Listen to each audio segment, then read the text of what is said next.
Once again, I did hair that was not worth it and took way too much time doing it. Why yellow teeth? Why yellow teeth? Why must I waste my time this way? Hi again. Today's tutorial is inspired by Oz the Great and Powerful and those paintings in all stores selling Halloweeny goodies that change as you walk by them. Since I'm aiming for duality, I decided to channel how Evanora in the movie Oz changes pre and post Crystal Smash. Starting off, I'm going to be eating almonds while I do this tutorial. Then I am blatantly copying Raw Beauty Christy here for the paint texture. Her video explains this way better and I'll link it down below. So let's just breeze through it here. I'm just too lazy to explain it. I will say that I'm using green skin tones and purples where she uses oranges, teals and other colours. Oh, and I outlined Evanora's dress. Back to the breeze.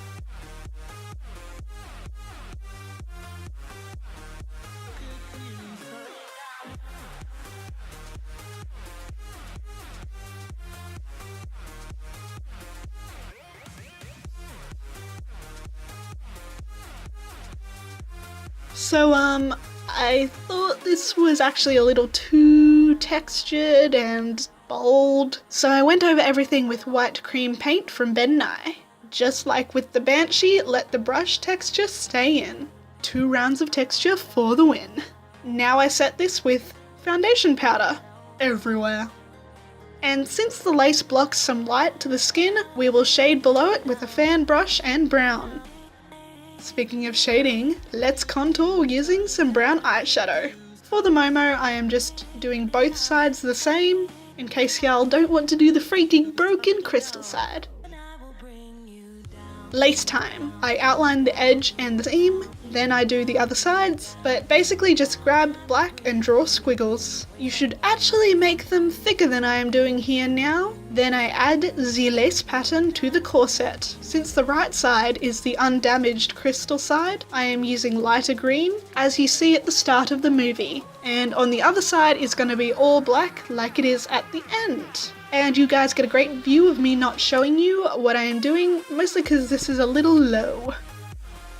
Then lace. Just add a bunch of lines in the squiggles. I try to make them at different angles between the squiggles. Then I add perpendicular lines to the lace.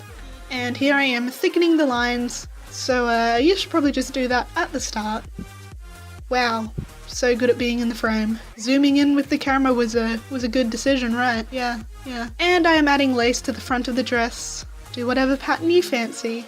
Quickly sketching out where I want to put the emerald with light green, and then I sketch out its gold chain. And here the gold is just a mix of yellow and brown. I have the chain intact on the prettier side and broken on the spell broken side. Makeup for the pretty side. I add a green shadow to my lid and darken the crease with green and dark brown. And you don't even need to blend this good, it's great. I just add that horizontal line texture when I'm blending out the brown. Brow time. I just match my hair and don't bother being as clean as usual. Older side gets a messy run through with the brown shade as well. Then Evanora's lips change in the movie, so I just did her dark red at the glam side, her first kind of nudie shade in the middle, and just skin colour on the old side.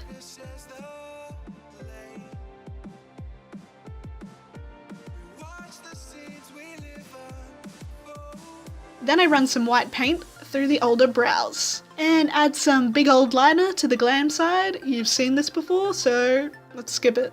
Then with a white pencil, I'm outlining where the wrinkles on the old side are gonna go. I am kind of following this image as well as some reference photos of real wrinkles. Then I blend out the white wrinkles just with my finger and shade under these highlights with brown. I also deepen my whole eye socket on the old side with browns and pinks.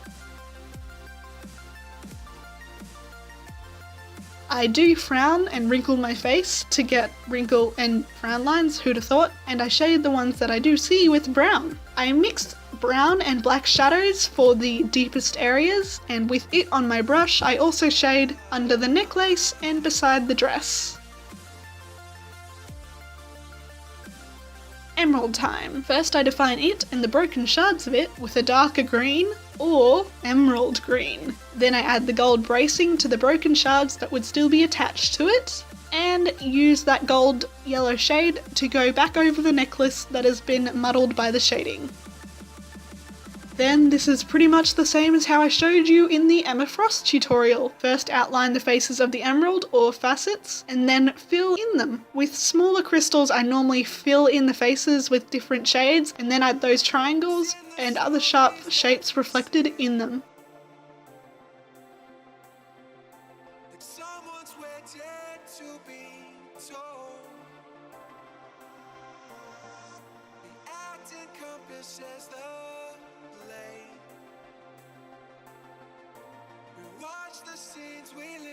Then I shade under the broken shards, and I wanted to make the gold shinier, so I am adding some light yellow highlights.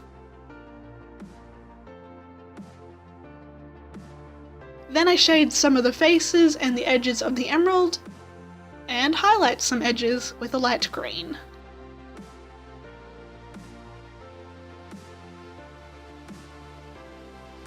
Now using white details from Mehron, I add a final white highlight to the gold and the emerald. Keep these smaller than your other highlights. This is meant to be the most intense. Then off camera I added some lashes and lenses. This is actually probably what these contacts are made for. Only one eye. Two eyes is pushing it, and this eye is just not happy right now. On investigation later, I think I had an eyelash sticking into the green side. Then I put my earrings back on, and I added some white to the old side's lashes. And I add some white cream paint to my old side's hair. Feel free to use white water activated paint or hairspray, but I needed to wash my hair anyway, so cream was fine. Yo! That is it, my brethren. Hope you can take some aspects from this tutorial. This was a collab with some awesome peeps, so check my Instagram to see all their hella cool looks. Anyway, I'll see y'all soon. Stay classy, peeps. I feel so sassy when I've got this lower eyelash. It's just